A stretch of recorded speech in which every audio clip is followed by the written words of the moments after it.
Hi friends, this is Terry Squires with today's Nashville This is Faith. I sat down with Callie Logan, and if you are dealing with shyness or have ever been bullied, you need to see this episode.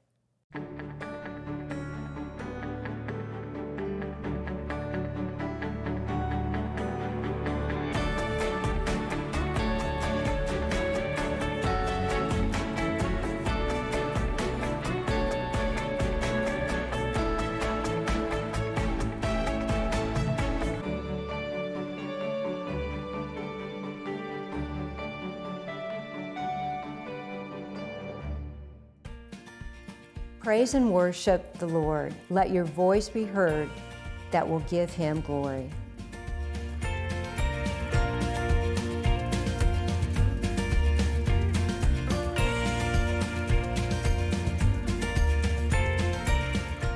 Author and senior writer of Crosswalk, Callie Logan urges us to strip away the stigma associated with being an outsider, to cease judging those who prefer solitude, and most importantly, to learn to truly see others for who they are. Her new book, The Wallflower That Bloomed, urges us to strip away the labels such as shy, quiet, awkward, or simply different. These descriptors, casually assigned by others or even self-imposed, confine those to the sidelines, silencing their voices. This is her story. This is today's Nashville. This is Faith. Callie, it's so great to sit down with you. Welcome to today's Nashville. Thank you so much. I'm so happy to be here. So I have heard a lot about your book, The Wallflower That Bloomed. Is it your story? It's kind of a bit. It starts a little bit with my story, but really it was what I feel like the Lord wants to say to anybody who has ever questioned if they're a wallflower or they're not quite sure where they belong. So it's kind of a story for everybody. Well, I want to take you back to your beginnings. Where are you from? I'm from Richmond, Virginia. Okay. And what was it like growing up there? It was fine. I don't know. It was, we lived just in the suburbs, and Richmond is quite the boisterous and notable town, but I am really blessed the childhood I got to have. I thankfully grew up in the generation before things got too crazy with the internet, so I definitely had the ability to go play, and the only time you would go home is when the sun went down. Isn't it amazing how things have changed? For sure. For the kids and everything. Yeah, even with my brother, he's 6 years younger, but he had such a different kind of childhood than I did. He had so many more electronics and the internet and everything else. And you didn't? Not as much, no. We had Teddy Ruxpin, but that's about it. So, what was life like for you in school? School was hard. I got bullied a lot. I was very introverted. I still am. I was very shy and kind of nerdy, which I don't think there's anything wrong with, but the other kids weren't exactly the kindest at it. And so I normally felt like quite a bit of a loner. That did affect my self-esteem in time. How old were you when it started? Actually, pretty early on, I remember in second grade, just feeling, and actually this was one of the personal stories I share in the book, I remember just feeling like I was the remainder. I was the one that was kind of left out from the group, or I was kind of the leftovers. Do you remember a time when that happened? Yeah, with that, I was having a birthday party, and I wanted to invite this one girl that just seemed like she would be a nice friend, and I considered us friends. And so when I went to go walk up and invite her, she didn't actually even know my name, and I counted her as one of my friends. But the fact that she didn't know my name made me just feel so sad, and just kind of left out. But I look back at that now, and I think, well, that's okay. Life didn't stay there, but at that time, that hurt a lot. Did you make new friends at school, or did you have friends, or? Yeah, in high school especially, I had a couple of really good friends, and I'm really grateful for that. One I'm actually seeing on Saturday. She lives here in Nashville now. And so it's neat that even all these years later, we're gonna get to reconnect. But I certainly didn't have a lot of friends, but I did have quality friends, which I was grateful for. Tell me about a time in high school that you write about this book, and did you reach out to anybody, or did you just keep it all internally? I did share a lot with my parents just throughout high school, just kind of the struggles I was going through and some of the things I was feeling. Tried to share some with youth group leaders, but they can only do so much. But I did feel like I wasn't entirely alone in the world. And I think one of the biggest parts of that was the friendship that developed with the Lord. And he really became my greatest friend and companion. He still is and always will be. But I really learned by not having as many friends and feeling so bullied in high school what it meant to really connect with Jesus. So you were bullied in high school also? Quite a bit, yeah. Can you talk about it? Yeah, there were two girls in particular, and I decided to start the book in that way, just so anyone who has ever felt that way could feel like the author was somebody who could relate to them, and it didn't feel like somebody who was just cold or callous or, imagining what it would be like, but instead they had a real life story. But I get made fun of from just about everything, from my clothes to if I would say something in class and answer a question, they would just find anything to target me with. And I don't know why they wanted to just be so mean. It is tough to be a young woman, a young teenager, because girls are mean. Yeah. And you probably know why they did that, because it's just like it empowers them. They feel like it makes them feel better. Yeah. Do you agree? I think so. I think they probably were insecure in themselves, or I think that they just had a mean spirit about them. And that was just something that they felt more powerful, like you said. Well, how did you handle it? Well, when I was a kid, I didn't handle it as well as I did later as an adult, but I just was kind of sad and lonely and would kind of just cry in my room a bit. But as I became an adult and I learned to understand things more, the Lord really brought me through a better understanding of what it means to embrace who you are in Him and the unique differences He made you to be, and to try less to conform just to be like everyone else, and to be okay that if God likes you and you like you, then that's all right, and that's all that matters. Tell me about your parents and how they helped you through this. They were always there with a listening ear, which meant so much to me. Even if they couldn't fix the problems, they were still there to walk through them with me and just be kind. How old were you when you became a follower of Jesus? Well, my family, we always loved the Lord and went to church, and I was definitely a VeggieTales kid and grew up on those. But my faith really became my own when I was around 12, 13. And I really started to question, well, who is God? I go, I don't want to just pray to the ceiling kind of thing and have this mystery, because my parents know who He is, but I'd like to know more. And so I actually began to read the Bible for myself, and I began to pray more and just start to develop and ask questions. And that's really where that relationship was fostered and started. Do you remember the moment you said, "Yes, Lord, I'm going to follow you"?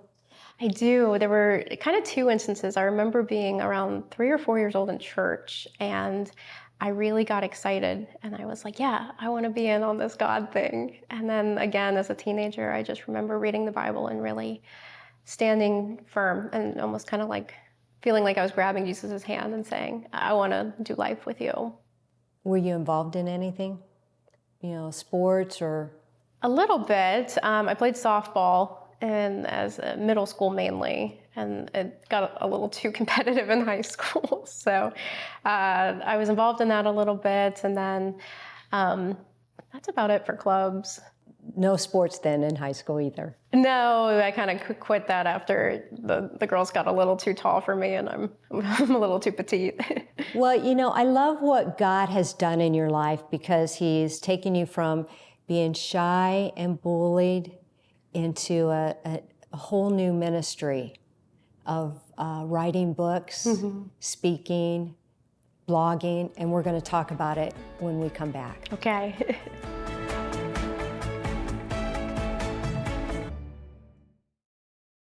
Callie, were you glad when high school was finished? Oh, so very much. Yeah, I was pretty relieved when we were done with high school. What is one memory that you it just brings just feelings of, insecurity or frustration Or did you have a lot of those? Or is there one thing that just really sticks out in your mind that it's just like, oh Lord, where are you taking me? Why am I going through this? Oh man, I could probably name 5 or 6 off base, but probably remembering there was this one guy in high school who used to like purposely hit me with his guitar case when I'd be walking in the hallway. And I was just in a rowdy mood. This was my senior year. And he had done that earlier in the day. And then we had a chemistry test that afternoon. And so before chemistry, we had study hall. And he walks over to me and he's like, I didn't study at all. Can you teach me everything we need to know for the test? And I just said, oh, so you remember my name now? And it was the only time I was probably a little sassy back. But I remember feeling so down because I thought, 2 hours ago, you purposely hit me with your guitar case, and now you basically want to cheat off me for the test. But yeah, that one stung. So after high school, you went to college. What was that like? Where'd you go? Well, I started at Randolph-Macon College, and then I ended up transferring to Regent University, which was a wonderful school. I actually had a lot of health problems in college, and so I did a good amount of my schooling online, and Regent was just a wonderful place. Can you talk about your health problems, or do you? Yeah, I had some problems with GI through my college years and had a few surgeries, but I'm doing a lot better now, which I'm grateful, and I guess well over 10 years out. But Regent was great because it facilitated where I could be online when I needed to be, and then I could be on campus eventually as well. What were those years like? Regent was great. I definitely found more like-minded people. I found people who you get a little bit more diversity in the way of, creativity and things like that. And so I think I found myself a lot more in college than I did in high school. And I think I started to become more of the person that I was meant to be and less of this kind of almost a hidden freedom. in the shadows. Yeah, exactly. It's a freedom. Yeah. So did you know you were going to be a writer? It's funny because looking back, I think somehow all along, I think I knew, but it wasn't just completely apparent to me. I always loved writing. I remember as a kid being such a journaler and I would write little newspapers and stuff and give them to my family members. So I think it was there. I just wasn't fully aware of it until I was in my college years. So you wrote several books now. Tell me about the first book. The first book, I really wrote it for my youth kids. When I moved back from Minnesota for working for Apple, I began working as a school teacher. Now, wait a second. Is this after college? Way after college, okay, yeah. You worked for Apple? I did. I worked for Apple for 2 years after college. Okay, we need to talk about that. What was it? Okay, so after college, you moved to Minnesota, and you started working for Apple. I did, yeah. Okay. I was in treatments at the Mayo Clinic out there for some of the health things that I had because I had a very rare condition. And so I was working at Apple in Mall of America, of all places, which talk about having to be outgoing. It's probably one of the busiest Apples there are, but it was a great place to work. And did you meet a lot of friends? That's actually where a lot of my core friends I still have actually came from that job or from an offshoot of that job, which is crazy. We had a really great Bible study at that location too, which was really great. And I still keep up with a lot of those people every day. And I haven't worked for them for 8 years. So God was moving in your life. Oh, most definitely. So after Apple, what happened? I moved back to Virginia and I took a teaching job. The Lord put it on my heart that it was time to teach. And that was not something I necessarily saw for myself. But I said, well, Lord, if you'll lead me there, I'll trust you and we'll do it. And so this is my 8th year teaching now. Oh, so you're teaching now? Yeah, okay. I'm a U.S. history teacher and a Western State teacher. 9th, 10th, 11th, and 12th. I have the big kids. Isn't it interesting that God took you those years that affected you, and now you are teaching those kids at the same age? Exactly. And what was crazy was actually at Apple. They had a field trip come in, and they asked me, the person who was supposed to run and facilitate the field trip couldn't that day, so they asked me to. And there were 2 girls who were picking on a smaller girl. And I just identified with that smaller girl. Just so much. She had brought her Barbie doll with her. And they were probably 11 or 12 years old. And they were just relentlessly picking on her about it.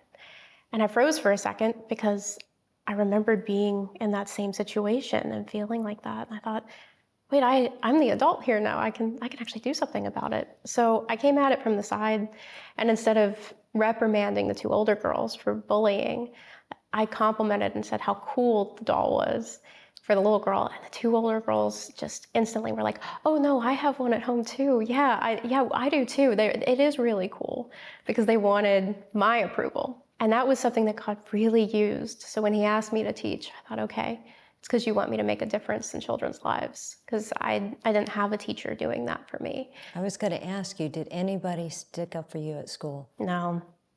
But I was so thankful for the opportunity that I could change that and have the opportunity to be there for the underdog as a teacher. That has to be a tough job.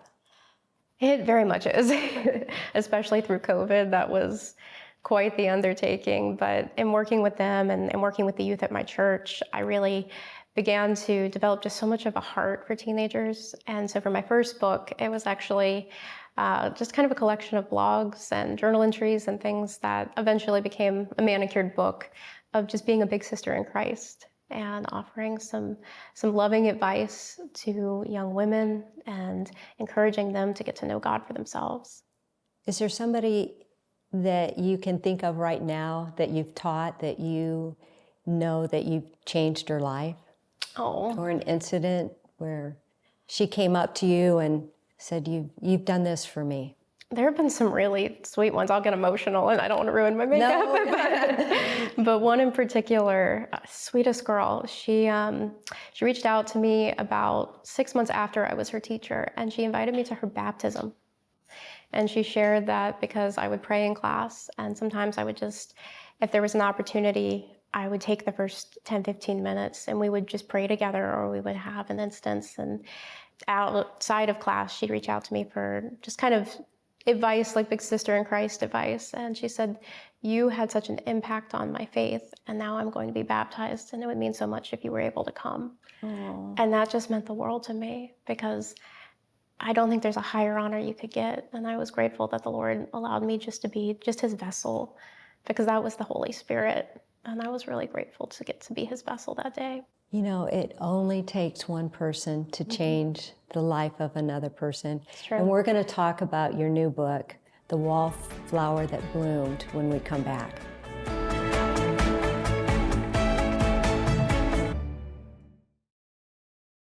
Well, we're living in a culture with the teens, and crazy things are happening. Mm-hmm. You're around them all the time. What do you say to them? Try to encourage them that their voice matters and their story matters. I think a lot of times they'll think that, they're just another person, and so how can they impact the world? And so I think encouraging them that who they are on this planet is very intentional from the Lord, and they carry within them a specific journey, and it's in the grand story of the Lord. And we need who they are, we need who they're becoming. And so if they have a huge life ahead of them, or what we would call ordinary, I don't think ordinary is a true thing. I think everyone is made to be extraordinary and to carry forward a story that is going to impact generations to come. So to make it something that's a good story and not one that's going to have a bad impact going forward. Now, you work with a lot of women, or a lot of teen girls. Do you ever get any teen guys that come up and you've impacted their lives? It's been amazing. I had a student in particular. He came to my speaking event that I had last year in Minnesota, and he came to the church, and it was so great to see him because I hadn't seen him in quite a while. And he bought my book. He said, I know this is supposed to be a girl book, right? But I feel like this could help me. And so if you don't think it's weird, I'm going to buy it and listen and read it.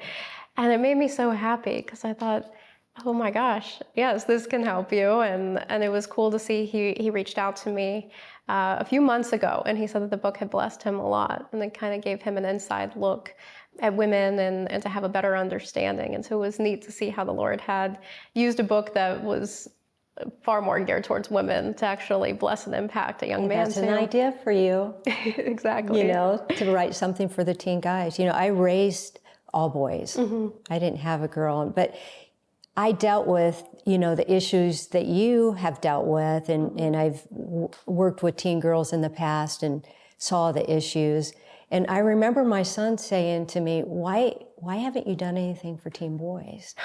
And I thought, oh, that kind of like really, touched me. And it's like, why haven't I? Yeah. Because the guys are dealing with issues also. Yeah, that's true. Do you see that with the kids that you're working with? Oh, for sure. And I think a lot of times there's not necessarily a resource for them, and usually they'll share, a good book they're reading or something like that, or somebody at their church. But it is interesting to see that there is quite a need.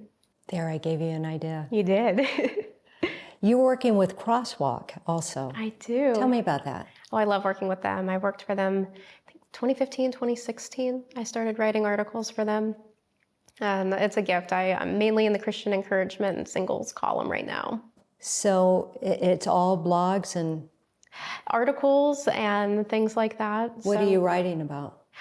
Different things. I had the beautiful opportunity to actually write a tribute piece for Charles Stanley when he passed, which he's one of my heroes of the faith. So that was such a gift for me. But also just different things like encouraging singles and waiting for God's best and for His timing, encouraging people, and just who are maybe feeling depressed and things like that, that there is hope in the Lord and ways to maybe rediscover faith with Him, just all kinds of articles. There's a teenage girl listening. What would you say to her? I think I would say, don't discount the season you're in and know that it is worthwhile. And even though you probably think life is never going to change. I think that's key, isn't it? I mean, they think, oh, is this ever? And it's going to change. It's going to change, yeah. And it can be so much better. And don't discount what God's doing in you and through you and in this season and behind the scenes. Because when He acts swiftly and suddenly, and we see it. But He's been doing so much behind the scenes, and He's been doing an inner work. So I think I'd say trust Him and get to know Him all the better and just let Him lead you. So what's next for you? I don't know. I'm excited to see. I think that's almost advice to myself too, even in my 30s. I'm excited to see what the Lord has next. I'm excited. I'm going to start writing for The Rooted Truth as well, which I'm looking forward to. And I have a couple of book ideas, and you've just given me another one. So that might be what's next. Kelly, thank you so much. Thank you. Such a blessing to sit down with you. Thank you so much. You too. My friend, are you struggling? Are you in a place where you feel all alone, that nobody is there? Jesus is by your side. Take His hand today. This is today's Nashville. This is faith.